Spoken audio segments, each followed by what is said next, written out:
to the garage. Today we're going to do a little bit of preliminary work on this bad boy right here.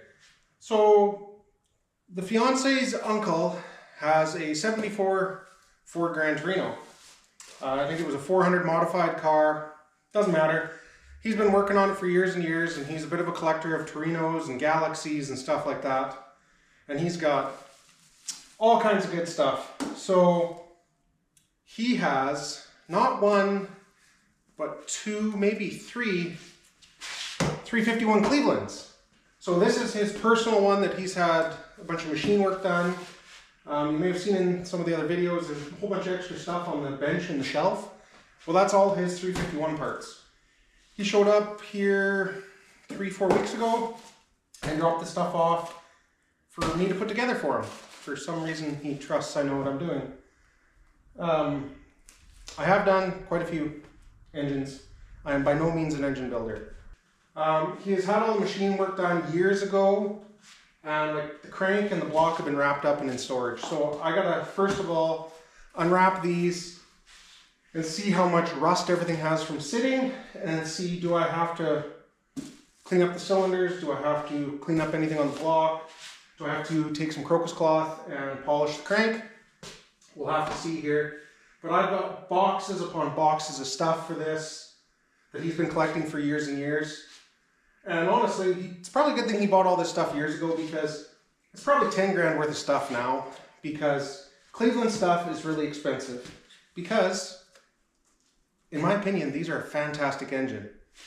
It is a small block bottom end with big block top end, so they breathe. Like, he has a set of 4 V heads, but they're not the ones we're putting on it.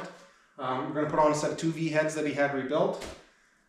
Honestly, it's still going to make great power for a guy, for just a cruising car. He had the machine shop spec everything out for it when they did the machine work, and he's just been collecting the parts over the years.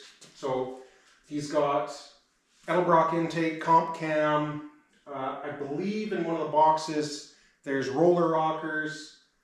He's got MSD Pro Billet distributor, all kinds of really nice parts. So I guess we're just going to get to it. We're going to get this cleaned up, unwrapped, and same with the crank. And we're going to have a look at stuff, see what it looks like. I have plastic gauge coming. I don't have any here, so we can't start putting the bottom end together anyway, even if everything looks good. But at the very least, we'll get it unwrapped. We'll have a look at it. We'll soak it down with some WD-40 just so that it doesn't rust sitting in the garage. And we'll go through some of the parts here.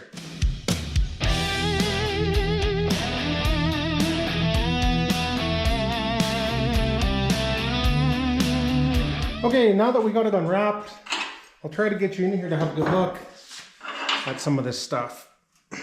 Okay, so the cylinders look really good, really clean. Cross hatching's nice in them. I'm really happy about that. The whole valley looks great. Yeah, I'm so glad it's not rusted at all in there. We'll over here. Look at the other bank of cylinders. They also look really good. I don't see any rust. I like how there's valve reliefs in the tops of the sleeves. Really tells you how big the valves are on this small engine. All right, looks like they put all new frost plugs in it, so we don't have to worry about that. And the bottom end looks great. I don't see any rust in the journals at all. All the cam bearings are brand new and they look good as well. So luckily this thing sitting in storage didn't get rusty. This is the first 351 Cleveland I've ever been in, honestly. I haven't been around a whole bunch of them, and I'm surprised, maybe because it was a 2V engine. It's only 2-bolt mains.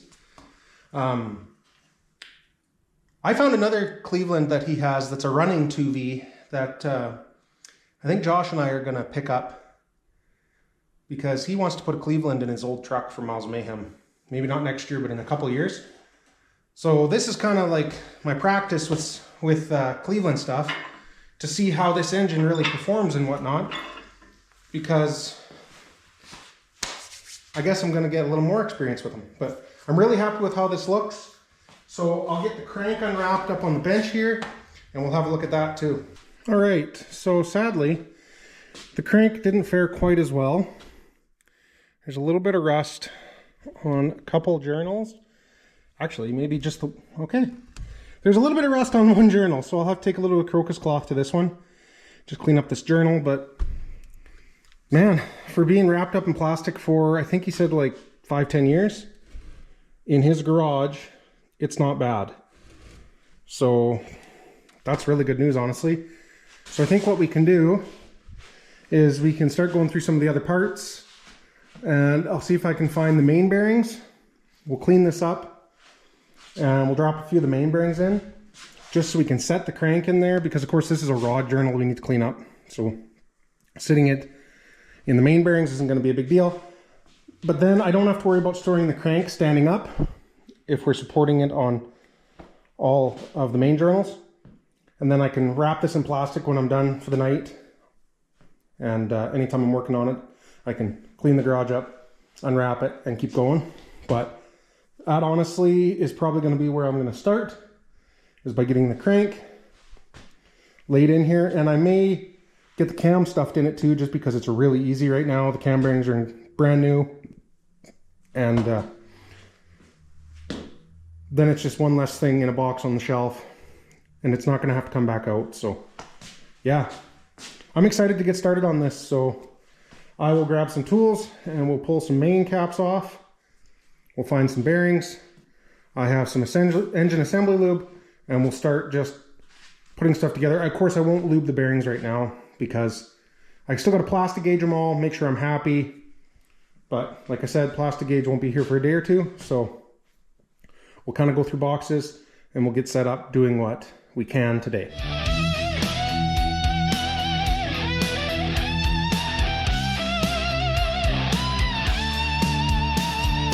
Rolling our veins, rust in our soul, built from nothing, that's how we roll. Okay, as you saw there, I unpacked one of the boxes, all kinds of stuff here.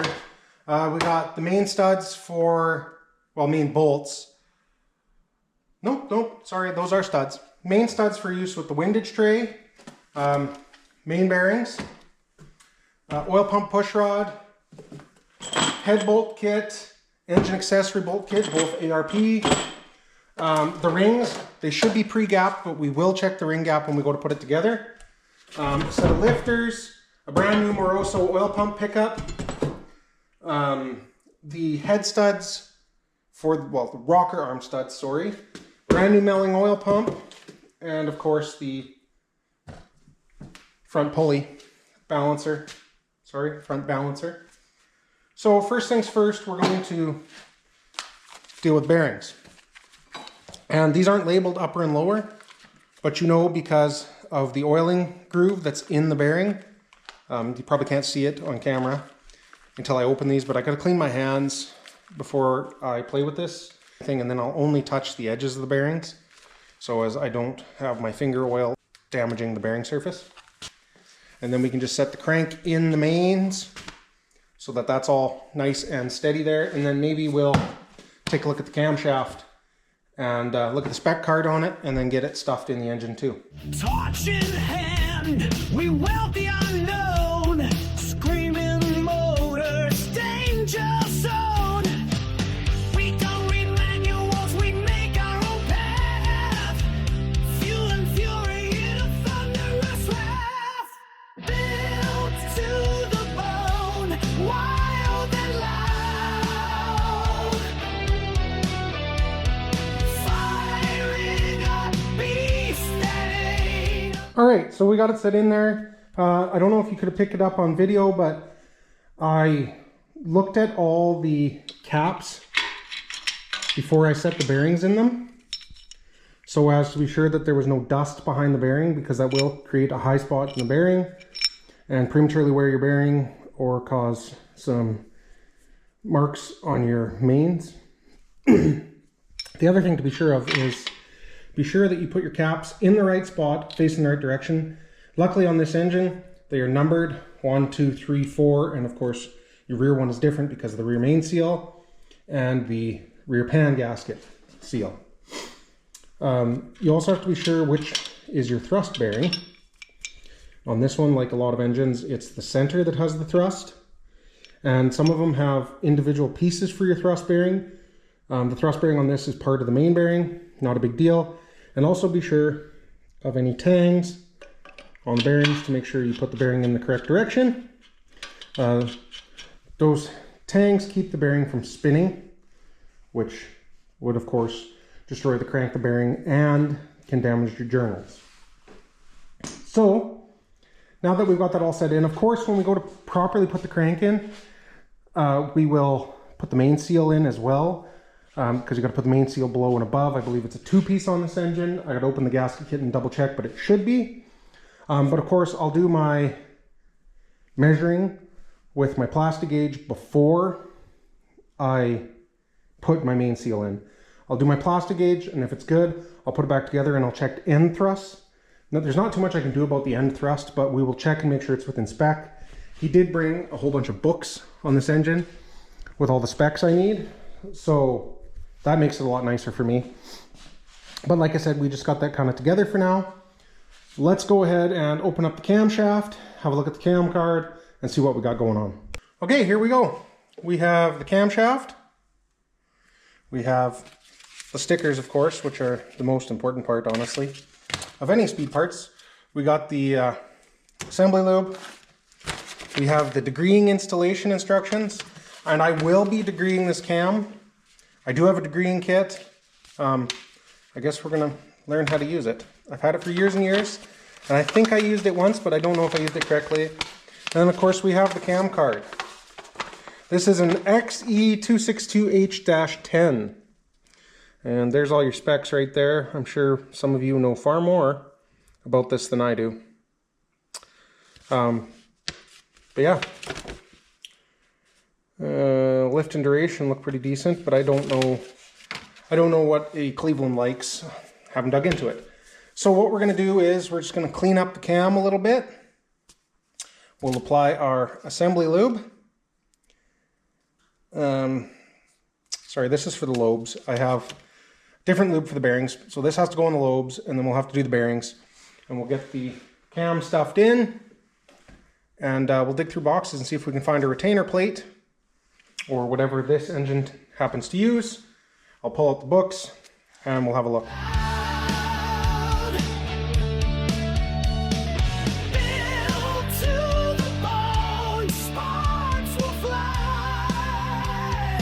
Okay, so cam's in as you saw. The retainer plate is on. I torqued it. I got the book out. Found the torque. Now, I need to change out some of these main bolts for the studs for the windage tray. So, got the windage tray, got the instructions, I got the stud kit over there. So we're gonna figure out where it goes.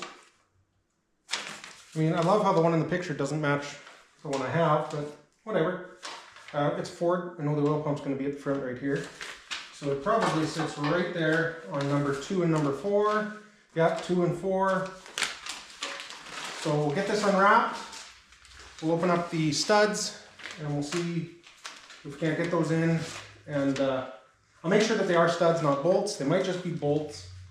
But if they're studs, we'll get them in, we'll get them torqued. We don't even try.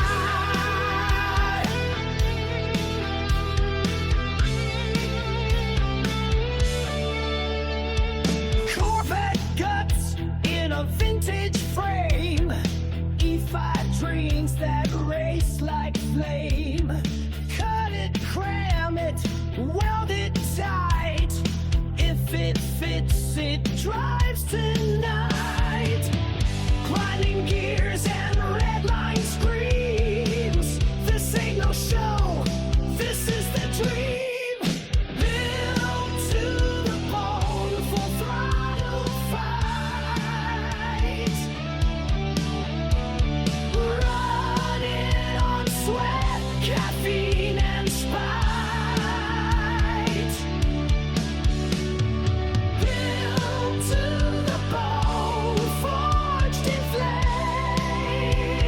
So as you saw there, that was a little bit of a process putting the studs in. According to the instructions, you're supposed to put the studs in, double nut them to put them in, run them up till they're tight, then test fit the windage tray and the pan together to make sure that the pan and the windage tray don't interfere with each other. In this case, they're both brand new, they're both Moroso, so they're both supposed to be together. But I think you're technically supposed to be able to use that windage tray in a stock pan.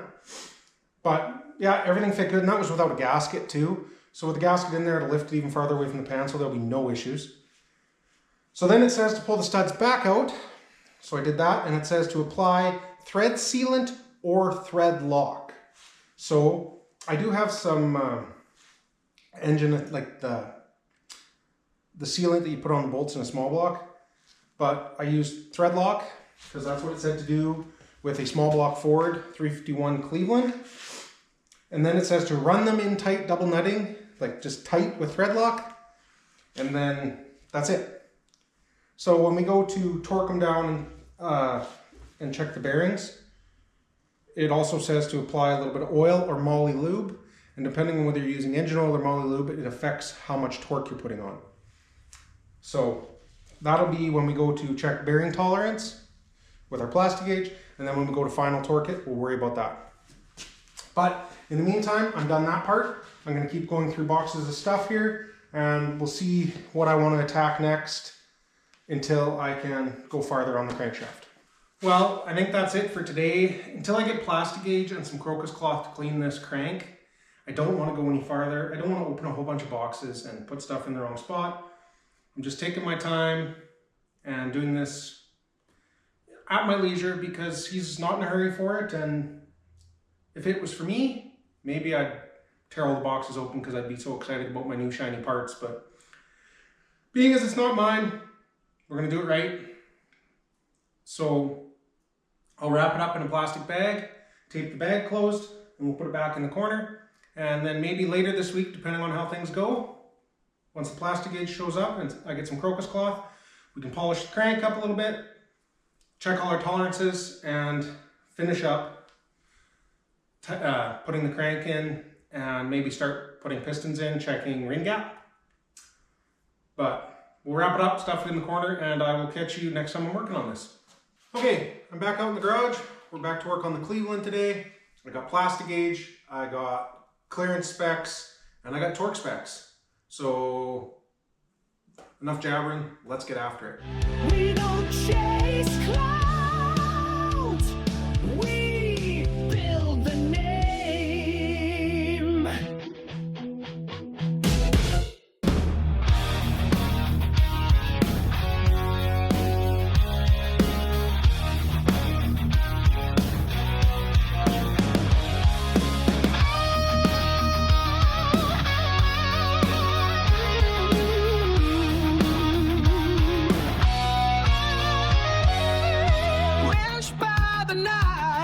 In a smoky garage on a Saturday night, sparks flying high like a neon light. There's a V12 rumbling where it don't belong, welding dreams of steel while cranking a song. Chrome in the veins, rust in the soul.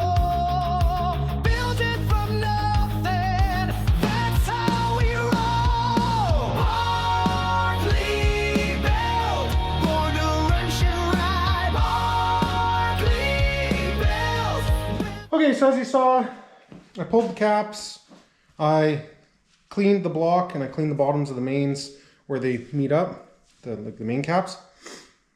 I laid in plastic gauge, and then around the studs there was a little bit of Loctite that seeped out and was in between and would give me a false reading and wouldn't actually let the main caps torque down all the way. So I cleaned that all off and I wiped it. Like I said, I laid the plastic gauge on, I put everything on, and I torqued it. I did it in 2 stages, and I pulled it all off. And I looked up the specs, and I wrote them down. And main bearing spec in the book is 15 to 30 thousandths. NASCAR spec is 25 to 27.5 thousandths. So, don't know how well you'll see this. it's between 20 and 30. Like it's a little less than 20, but a little wider than 30 thou. So it's somewhere in, well, within spec. They're all that way. Some are a little closer to 20, some are a little closer to 30. So I mean, I don't have anything precise enough to do right down to 25 to 27 and a half thou. But it's close to NASCAR spec. It's well within book spec. So the next thing I'll do, I'll pull the crank out. I'll clean the plastic gauge off the crank. I'll clean the plastic gauge off the bearing halves. And I'll clean this crank up a little bit where there's a little bit of marking from rust. All I'm going to do is I'm going to take a piece of cotton cloth and some WD-40 and just wipe them and see if that rust comes off, because it's so very minor that I don't think it's going to be an issue.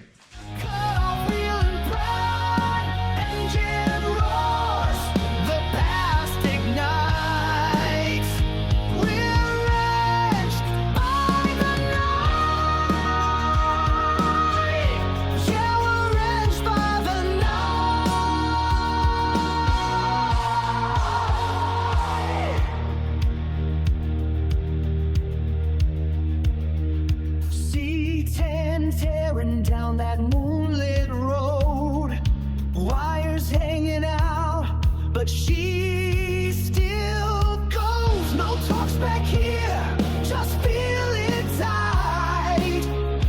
If it blows up, we'll fix it right. Every bolt we strip, every panel we bend, we just call it a feature, not the end. So fire up that welder, let's go again. This ain't just a build, it's All right, let's check the end play. So if we run it all the way one way, I'm going to attempt to zero it. 0. All the way the other way is about 6 thousandths of an inch.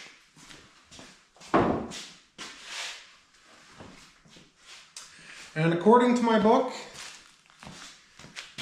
end play should be 4 to 10 thousandths of an inch with a 12 thousandths of an inch maximum. To check accurately, a dial indicator is needed. Well, I have the dial indicator from my degreeing kit, and as you guys saw on camera, I pried it all the way one way, zeroed it, pried it all the way the other way, and we have 6 thousandths of an inch. So well within spec. I'm happy with that.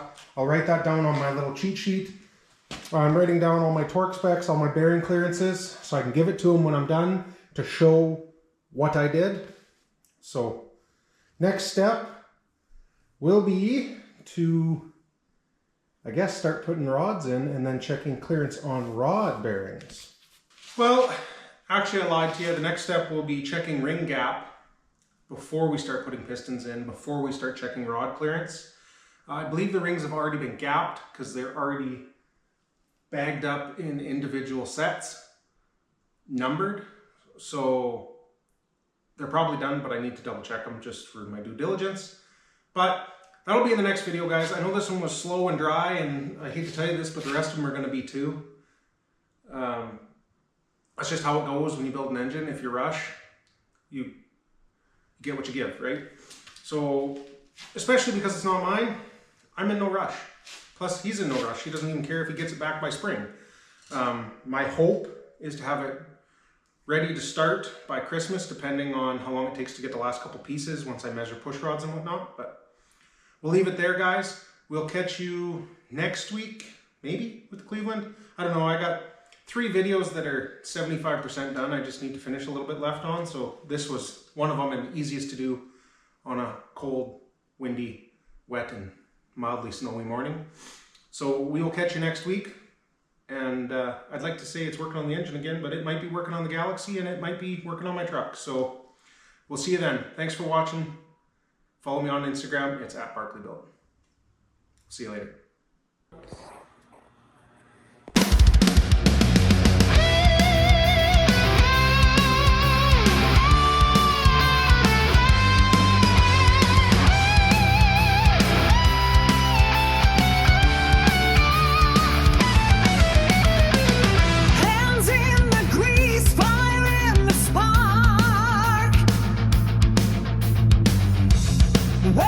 dreams.